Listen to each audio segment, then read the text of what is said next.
বাড়ি 1 কিলোমিটার দূরাফি আছে নদী। হ্যাঁ, এই আমরা 3 বিঘা মাটি আছে। 3 বিঘা মাটি পাইবার গাঙ্গে বেশি দেরি নাই। হ্যাঁ, এই বছরটা জানতেন তাহন যাইব, সামনে বছর তো আমরা কিন্তু উঠতে যাওয়ান গাই লাগবো।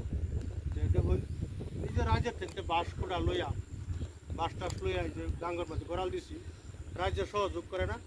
তখন এই যে দেখুন গড়াল গাঙ্গে ভাঙ্গিয়া তো বহুত আমার মাটি পায়ে পায়ে অবস্থা পড়ে গেছে।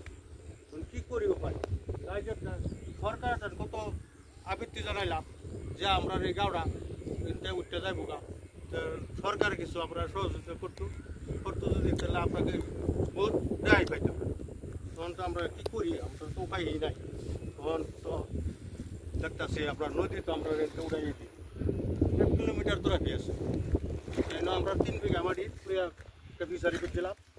তো ফিশারিটা আমার ভাইয়ের দল আছে, ভাইয়া খাইতেছে। এই বছর জানতেন খাইতে পারবো, আগামীর থেকে এই ফিশারি নদী পাইব অবস্থা হয়ে গেছে।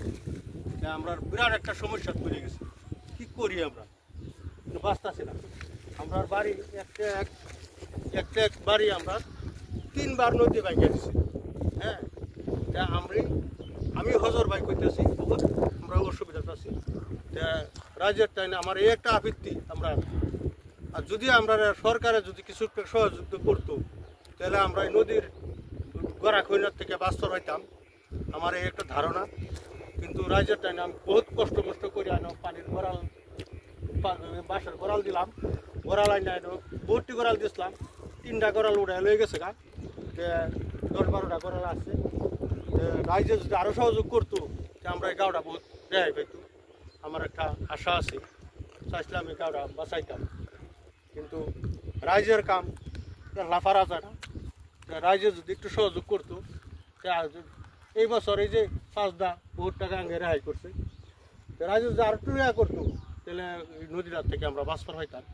বেলছিরি নদী আমরা বহুত সাঁতাইতেছে, কী করি এখন আমি উপায় নেই। আমি বহুত দিনে আমি নদীর কানে যাইলাম, দেখলাম যে আমার বাড়ির থেকে প্রায় 0.5 কিলোমিটার দূরাবি আমার নদী, বেলছিরি নদী। এই বেলছিরি নদী বহুত বহুত মাটি বাড়ি সব ভাঙ্গা লয়ে গেছে গা। হ্যাঁ, ওখান তো আমরা বেও হয়ে গেছি গা, আমরা থাকাই আমরা অসম্ভব হয়ে গেছে। কী করি এখন, উপায়ই নেই। দেখি চেষ্টা করি যদি কিছু একটা সহযোগ সরকারের দিকে পাইতাম যে আমরা এই গানটা আমরা বাঁচাইতে। এক্ষেত্রে যে কবি, দুরন্ত কবি গাঙে ভাঙ্গা নিতেছে গা, তখন এই যে ফুল আয় রয়েছে, তখন এখানে 2 বিঘা মাটি আছে। 2 বিঘা মাটি গাঙ্গের কবলত পড়ে গেছে, বেশি অল্প বাহি আছে, পরে কাড়াহানি মাটি বাহি আছে। 2 বিঘা মাটি তো ধরিয়ে গাঙ্গে লয়ে গেছে গা। মানে আমি একটা গৃহস্থ মানুষ হইয়া আমার একদম উপায় ছাড়া হয়ে গেছি। কী করি, কীভাবে করি আসলে সংসার চালাই, আমি ভাবিয়া চিন্তা করে পাইতেছি না। তো দেখুন এই যে একটা কবি খেতটা পরে রয়ে গেছে গা। তো এনে এক যুগ বাজার আছে, বাজারটা নদীর মাছ দিয়ে পড়ে গেছে গা। তো বাজার গেছেই, অলরেডি বাজারটা গেছেই, তখন তো একদম উপায় ছাড়া হয়ে গেছি। কী করি এখন তো এটার থেকে রেহাই পাইবার মতন আমি বুদ্ধি কিনে পাইতেছি না। তখন 3 বিঘা মাটি লইয়া ফিশারিটা আমার, ফিশারিটাও যাইব অবস্থাতে আছে। সরকার থেকে যদি কিছু আমি সহযোগ পাইতাম, কিছু একটা যদি একটা বলটারে গড়া লাগবার পাইতাম, রাজ্যের বাঁচাইবার লাগে আমি বহুত চেষ্টা করতেছি, কিন্তু পারতাছি না। এই যে দেখুন আমি এই যে ভিডিওটা বানাইতেছি, বেশি মানুষে মন্ত্রী, মিনিস্টার, MLA তারা যদি এই ভিডিওটা আমার পাইতো, এই আমরা বেলছিরি নদীর আমারও একটা সমস্যা তারা বেশি করে শেয়ার করতো, লাইভ কেমন শেয়ার করে দিত। তো আমার একটা আবৃত্তি, তা যদি আমার সরকার থেকে কিছু একটা ফেসিলিটি পাইতাম এই গাওটা বাঁচাবার লাগিয়া, তা আমি বহুত একটা চেষ্টা করতেছি। তা আমি রাজ্যের বহুত কইতেছি, তো রাজ্যে কী করবো, রাজ্যে তো যে বাঁশকুড়া ছাড়া তো দিবার কোনো উপায় নাই। রাজ্যের ট্রেন তো ধন সম্পত্তিও তো তা নাই না, তুই রাজ্যে আমার সহযোগ করবো। যে সরকারে করতে লাগবো, যে সরকারে করে তাহলে বহুত কিছু করণ যাইব। এই নদীটা ঘুরাইবার বহুত একটা চেষ্টা করণ যাইব। আমি এই একটা আশা লইয়া আমি একজন নদীর কানে আইছি। আমার এই ভিডিওটা যদি মানুষরা দেখুন, তো বেশি করে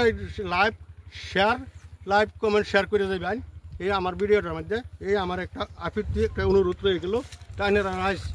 রাজ্যের আমি কিছু দিতে পারছি না, আমি এই একটা ভিডিও দিতেছি, যে দর্শকরে যে আমার এই ভিডিওটা আপনারা বেশি বেশি লাইক কমেন্ট শেয়ার করতেন। হ্যাঁ, আমার এখানে কইয়া আমার বক্তব্যটা শেষ করলাম। তা আপনারা দেখুন যে আমার এই ভিডিওটা।